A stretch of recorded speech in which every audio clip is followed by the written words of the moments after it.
Formal muna tayo. Okay. We're here with Athlete of the Year, Carlos Edriel Yulo. Thanks, Once Mama. again, NA, can you start? Kaloy back-to-back Athlete of the Year and your co-athletes with Alex Ayala. Your thoughts that this time may ka-share ka? I'm just really grateful po and happy. Dumadami po yung mga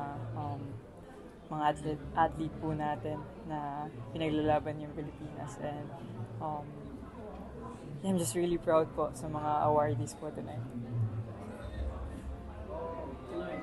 Congratulations for being an athlete of the year. With this award, how will it influence the younger generations of gymnasts to pursue this type of dream, and hopefully they get to represent the country just like you did? Ako palagi sinasabi, hanapin mo yung sarili mo. Sa pag nahanap mo yung sarili mo, alam mo yung kung anong gusto mong gawin. And focus ka doon.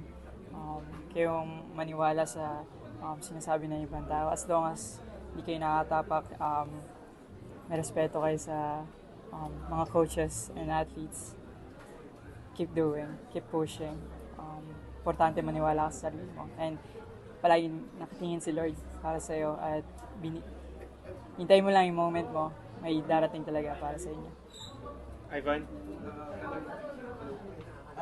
Big year for you, being World Championships and also Asian Games. You said that you wanted to get podium at least din sa ASEAN. Now, walang qualifiers muna siguro. Gano'n ka naka-excited na you'll be entering Japan dito sa version of Asian Games? Tinitake ko po one by one each competition. This year, meron po akong 7 competition. Kakatas ko lang po sa Japan last week.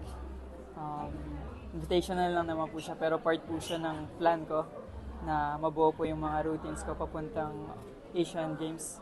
Na hopefully, kapag kaya pa, makapag-World Championships po ulit. We'll hear more from Kaloy later. May speech yata ito mamaya. Thank you, Kaloy. Thank you po. Thank you. Congrats. Thank you so much.